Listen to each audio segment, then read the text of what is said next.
जैसे कि मैं बता रहा था आपको कि आपको लेकर चलूँगा ब्यास दरिया के बिल्कुल नज़दीक। अब हम बिल्कुल ब्यास दरिया के, मैं बीचों बीच तो नहीं खड़ा लेकिन बिल्कुल उसके पास खड़ा हूँ। ये देखो, ये किश्ती है।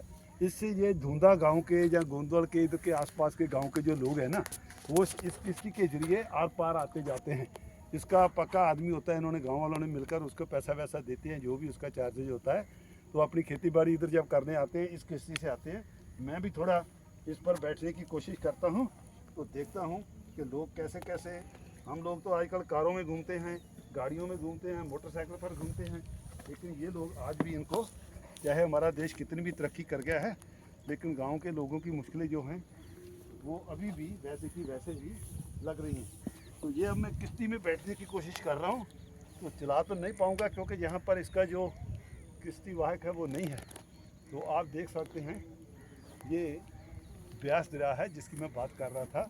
वो सामने देखो गुरुद्वारा दमदमा साहब है, और इधर इससे जहाँ मैं खड़ा हूँ इससे कोई 3 किलोमीटर के पास है गुरुद्वारा गोविंदवाल साहब। माना जाता है सिख इतिहास में कि गोविंदवाल साहब सिक्खी का धुरा है, जहाँ ही जो लंगर प्रथा है, पंगत और संगत की प्रथा जो थी, वो गुरुद्वारा गोविंदवाल साहब से तीसरे पातशाह सिखों के गुरु अमरदास जी ने, गुरु अंगद देव जी जिनके और उनके पहले थे, उन सभी ने मिलकर यहाँ वो पंगत और संगत की रीत शुरू की थी, जो आजकल भी लंगर चल रहे हैं। 450 साल शताब्दी मनाई जा रही है।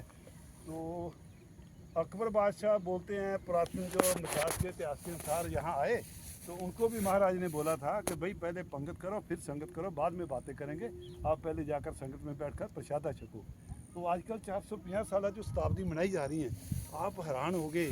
मैं और मेरे साथी उधर गए थे। मेला यहाँ 3 4 5 दिन लगातार चलता है, क्योंकि गुरु अर्जन देव की गुरुगद्दी दिवस भी, जन्मदिन भी आता है, गुरु अमरदास जी का ज्योति ज्योति दिवस भी आता है, 450 साल शताब्दी दिवस भी आता है। मतलब आसपास के गांव को छोड़ो, ऑल ओवर वर्ल्ड यहाँ से संगत आती है। उसमें हिंदू भी होते हैं, सिख भी होते हैं, ईसाई भी होते हैं, मुस्लिम भी होते हैं।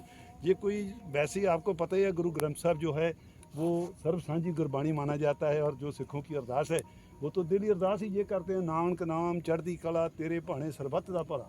तो उधर जब हम मेले में गए तो संगत का उमाड़ देखकर, संगत का सैलाब देखकर, लाखों की लोग तादाद में वहाँ संगत आई हुई है।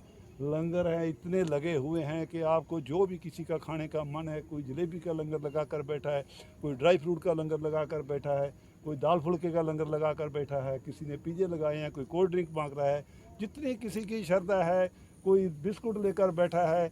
मैं तो हैरान हूँ कि पता नहीं, अगर हमारे देश से ये कोई पॉलिटिकल लोग थोड़ा जा सुधर जाएं तो लोगों में तो इतना प्यार है, इतना आपस में इत्तेफाक है। ऐसे जगह पर आकर, ऐसी जो धार्मिक हिस्टोरिकल प्लेसेज हैं, वहाँ आकर पता चलता है कि हमारे देश में वाकई ही बात जो बोलते हैं ना, एकता में अनेकता में एकता है। यहाँ पर ही हमारा अखंड भारत है।